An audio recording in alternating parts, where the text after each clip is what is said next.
In the spring of the year, the time when kings go out to battle, David sent Joab, his war chief, and his officers and the people of Israel, and they besieged the Ammonites and they ravaged the cities.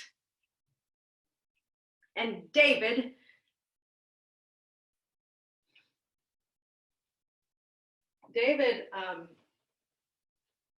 stayed back in Jerusalem, where it happened. One afternoon, when David had risen from his couch and was walking along the roof of the king's palace, he saw from the roof a woman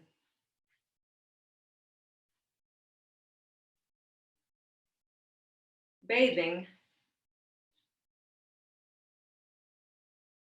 She was very beautiful.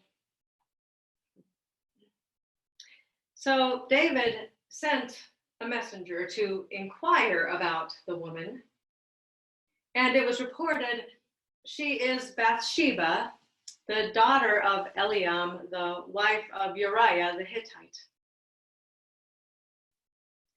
So David sent messengers to fetch her, and she came to him, and he lay with her. Now she had been purifying herself after her period. Then she got up and went to her house. And the woman conceived. So she sent and told David, "I'm pregnant."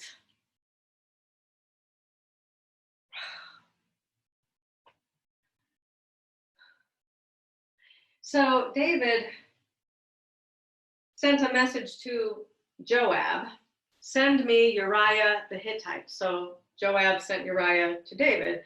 And when he came, David asked him how Joab and the people were faring, how the war was going. And then he said to him, "Go on down to your house and wash your feet." So Uriah went out from the king's house, and there followed him a present from the king. But Uriah slept at the entrance of the king's palace with all the servants of the king. He didn't go down to his house. So when David was told Uriah didn't go down to his house, David said to him, "You have just come from a long journey. Why not go down to your house?" And Uriah said, "The ark and Israel and Judah remain in tents, and my lord Joab and all the servants of my lord are sleeping in an open field. Should I then go down to my house to eat and drink and lie with my wife? As the Lord lives, I will not do such a thing." And David said, "Then, well, stay here in the city tonight, and tomorrow I'll send you back." So Uriah stayed in Jerusalem. And the next day, David invited him into his presence to eat and to drink, and made him drunk. But in the evening, Uriah went and slept on the couches with the servants of the king, he didn't go down to his house. So in the morning, David sent a letter to Joab by the hand of Uriah. In the letter, he wrote, "Set Uriah at the forefront of the hardest fighting and draw back from him, so that he may be struck down and die."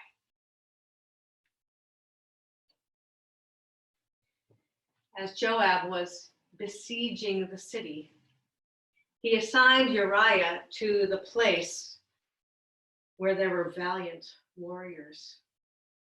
And the men of the city came out and fought against them.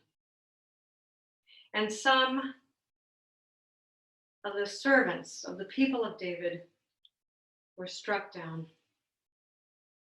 Uriah the Hittite was killed as well. So Joab sent a message to the king to tell him the news of the fighting. And when Bathsheba heard that her husband was dead, she made lamentation for him. And when her time of mourning was over, David sent for her and brought her to his house.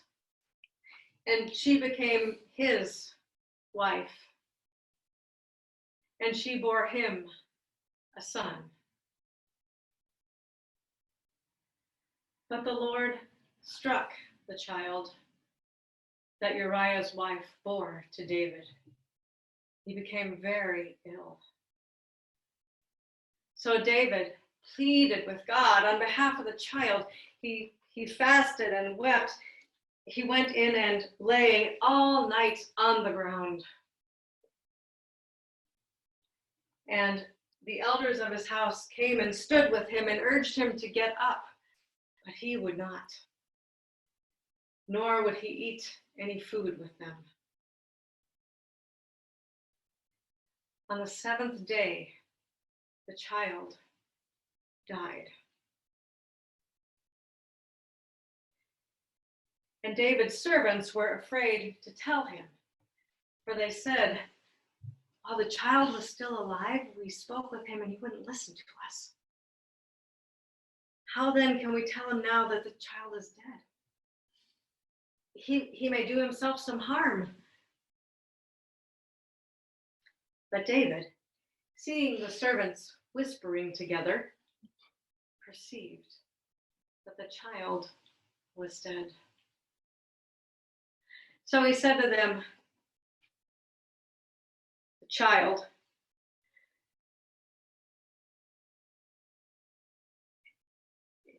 is he dead?" And they said, "He is." Then David rose and washed and anointed himself, put on clean clothes, and then he went into the house of the Lord and worshiped. Then he went to his own house, and when he asked, they set food before him, and he ate. And the servant said to him, "My lord, what is this thing that you have done? You wept and fasted while the child was alive, but when the child died, you rose and ate food." And David said, "I wept and fasted while the child was alive. For I said to myself, who knows? The Lord may be merciful to me. The child may yet live. But now he's dead. Why should I fast and weep? Can I bring him back to me? I will go to him, but he will not return to me."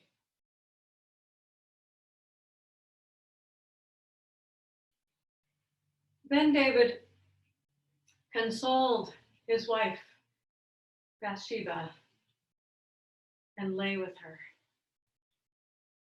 And she bore him a second son,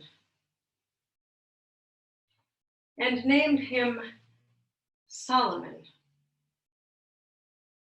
Shalomo, peace.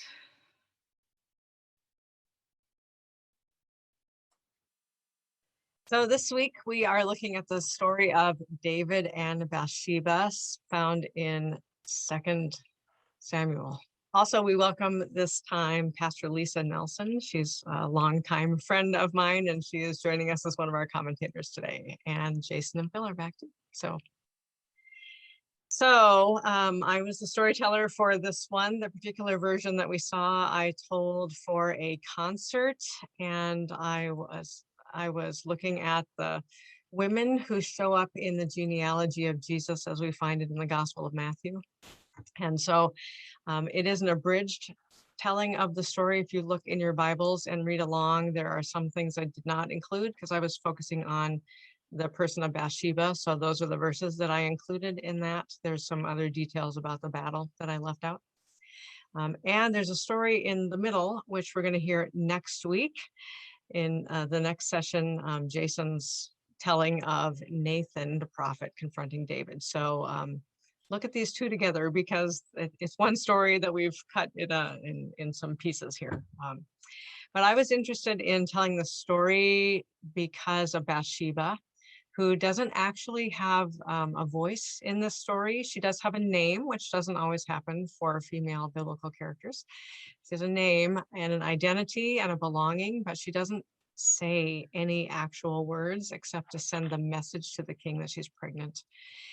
So she's kind of kept on the edges, and yet the story she's essential to the story, right? Everything that happens affects her, even if she's not the person that the actions are aimed at. And I think she suffers a lot in this story, and we don't ever get to hear a reflection of her suffering or what she is actually going through. Well, Laura, you brought up that she has a name in this story, which is not always the case, but then somehow she loses her name in the genealogy in Matthew 1. Mm-hmm. And all the other women, not that there are many of them, in the genealogy get named, except all of a sudden she's now the wife of Uriah. Mm-hmm. Yeah, and she is called, I mean, at the beginning we meet her as Bathsheba. When David sends a messenger to find out who she is, she's introduced as Bathsheba, the daughter of, I can't remember her father's name, and the wife of Uriah. And from that point on, she is called the wife of Uriah until after the child dies. So she doesn't get called Bathsheba again until the very last verse in this part of the story, that David consoled his wife Bathsheba. And I think that's just kind of a way for us to remember that what is the problem in the whole story, right? She's someone else's wife. And that problem persists throughout the story, despite the desperate attempts that David makes to cover that up. Yeah, and I feel like part of your telling really brought that out in terms of, she bore to him, and his wife gave him a son. And David has all the actions, right? He fetches. That's a very powerful moment, Lori, and that word choice. That that messengers go, but Bathsheba doesn't have an option here. It's not an invitation. But anyways, I just think you're bringing out a lot of the fact that not only does Bathsheba not have a voice, but she's acted upon by David consistently. Even after Uriah dies and she has mourned, David sends for her, right? I was noticing something I'd not really paid attention to before, that David is doing this. I'd noticed, right? David sends and people go, and he calls people and people show up. But then Uriah really ticks him off because he's like the first person in David's court, his palace, who's not doing what the plan was, right? You're making me look bad.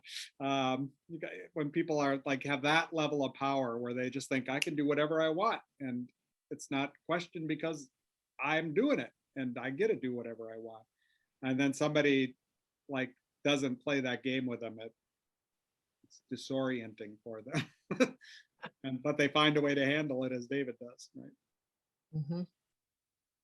Yeah, but you're right. It's like Uriah gets to eat in his presence. Uriah gets time with the king, and the way that you have David kind of dream up this scheme. I mean, I was struck by how much David is trying to work the system to get Uriah to cover up David's own shame, or whatever, like David's violence. And Uriah doesn't do it, and then he's like, "Oh, that's fine, of course, yeah, no, I get it. Stay with your people, but like come and eat with me." And then he tries to get him drunk so that he'll go and do it, and he still doesn't. He sleeps with the servants again. Mm-hmm. It's like David had this quote unquote moment of weakness. Uriah is so strong in distinction from David. Right. He's very loyal. Uriah is very loyal to Israel and what it means to be the people of God. It's, well, as long as we're at war, I can't do things like just enjoy myself with my wife or go home and even eat my own food at my own table.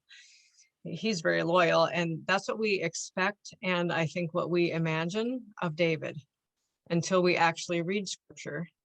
And then we see that this David figure isn't necessarily all that we think we remember him to be.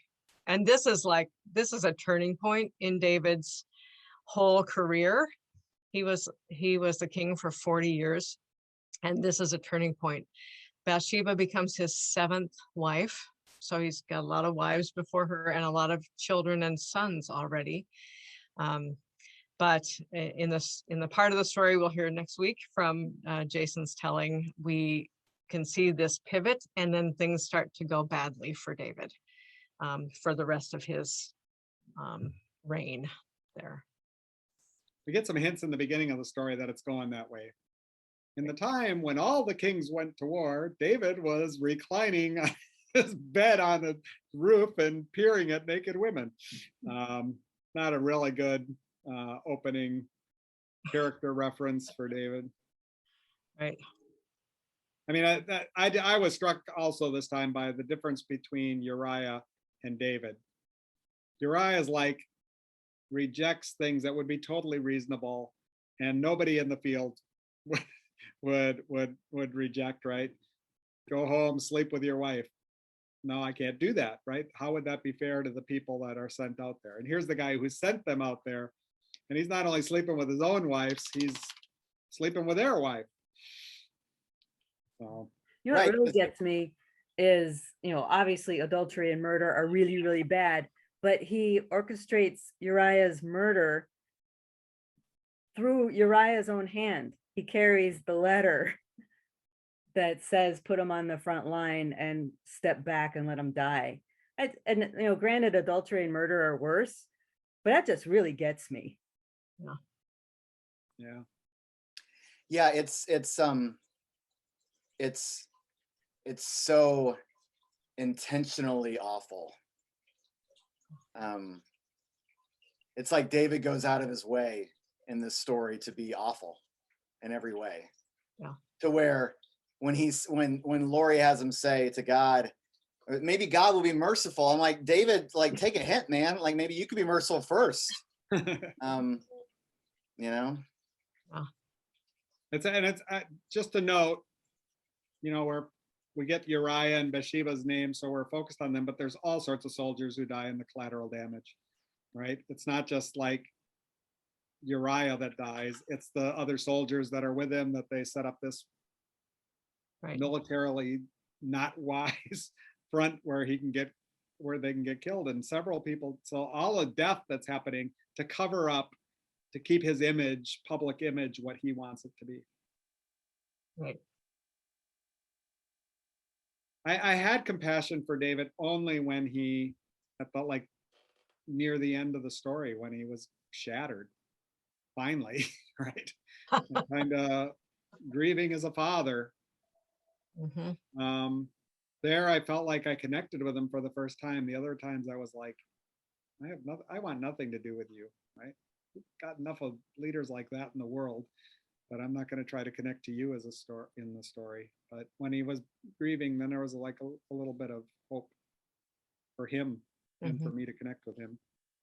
Well, I think he becomes much more human in that moment. I mean, he's just kind of being this power monger, godlike figure, thinking he can control all these other people and situations before that, and using violence to get what he thinks he needs at that time to cover all this up. And I can't relate to him at that point in time. So when he's grieving, and finally, I mean, I also made a note about when we're desperate, suddenly the right thing to do becomes clear. So all the things that he knows about being a faithful, observing Torah and what it means to be the anointed king of God, I think he knows all these things, and he just kind of sets them aside at the beginning. And then when the child becomes sick, then he suddenly knows, oh yeah, you fast and you pray and you get God's attention in these ways. He suddenly knows what he's supposed to be doing, and he can do it there. And that's the part of him I can relate to. Right. He doesn't want harm to come to an innocent, right? Right. The baby had nothing to do with this. Or maybe he doesn't want harm to come to his property. I mean, that's being kind of cynical, but women and children were property. Right. Because Absolutely. Bathsheba was innocent and Uriah was innocent, and he didn't care about those innocents. There was another line that I'd never grabbed me before, like it did this time. When he's grieving, the servants say he may do himself harm, and it's like this whole story is about David doing himself harm. Look at the problems he brought on himself. But I mean, they obviously mean it in a different way. But really, the whole story is about David bringing harm upon himself by bringing harm to others. Right. What he's And it grieves the Lord. Like Yeah. God is disgusted by this too. Right. So we've alluded to the second part of the story. We're going to get to that. But I want to say one more thing about the last line of this story, though, is the name of the second. So remember, Solomon is the second son now, born to David and Bathsheba. The first one died. And the name given to the second son is Shalomo, it's peace. And I find that really heartwarming, that in the midst of all this trauma, Bathsheba hasn't had any control. Now she's David's wife. She probably had no say over that either. He sent for her again, and she came to be his wife. But that somewhere in the midst of this, she names him, which was a common practice in Israel, that the mother named the child. She names him Peace, and I feel like that she's finally settling into, this reality that now she's David's wife, whether she wanted to be or not. Mm. And that, Or she names him something that she wants. yeah, right. It might be an aspirational name, right? Okay, stay tuned for the second half, and we will see that middle part of the story, God's response to what David has been doing. Thanks. Thank you.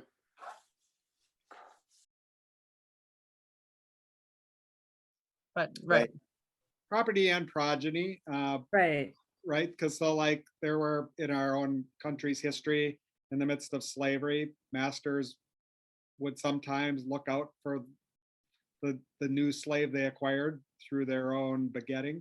Sometimes they wouldn't, sometimes they go the opposite direction, right? They had the power to do both. But sometimes they're like, well, that's my seed. That's Right. still existing in the world. And it's not just that Bathsheba was like, his seventh wife, but like he still had other wives alive and he was like married to them. Like it wasn't like a, Right. You know, the other ones had died and now it's Bathsheba. No. mean, Yeah. And that, I think that's an important thing to remember too. And we'll definitely see that with Solomon as well, but just a completely different understanding of what it means to be, I think, married. You know, and it really does play out later on when Nathan will use an image of you know, a man having just one lamb as a way to say, like, Uriah had one wife. You have all of these wives. What are you doing? I did a paper on this in graduate school, and I was just reviewing that yesterday. And one thing I had forgotten about is that there is some linguistic evidence that Bathsheba is taking 2 baths. That there are 2 bathing incidents that happen in this story, and we've kind of conflated those. So the first time David sees her and she's bathing, and then in a weird spot after the sex happens, we get this parenthetical statement. Now, she was purifying herself after her period. Right. So we usually read that to describe that she could not have been pregnant before this event because of menstrual cycle timing. And that's how we usually read that. But in Hebrew, it's actually 2 separate words. So the first time she's taken a bath, because that's what you do every day. The second time is a ritual purification. It's a whole different word that is only usually ascribed to priests and God and Bathsheba in this one instance, the only time it's used. And so the suggestion from the commentator that I was reading when I wrote that paper is that, and an explanation that Levitical law does not require bathing to cleanse someone from menstruation. Only time makes you pure again after menstruation. Unless you're a male who slept with a woman who is menstruating, then a male has to bathe to cleanse himself. So the suggestion was that the cleansing that is happening in that parenthetical statement is a second bath that happens after the sex, when David and Bathsheba both would have to purify themselves from this adulterous sex that happened. And that is just really fascinating to me to think about what the implications are in, you know, that sometimes Bathsheba gets painted as a temptress, or she knew what she was doing, and so she was trying to get David's attention so she could get into the palace, and that she would have orchestrated all of this. That does not hold water with me at all. Hold water. She has so much power. Women had so much power back then. Of course you could do that.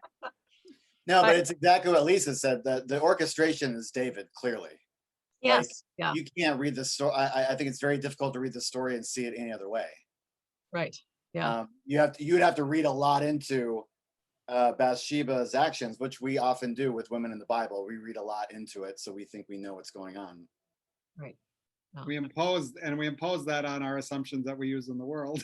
And so we treat the woman in the ancient world the way we think about women in the contemporary world as objects.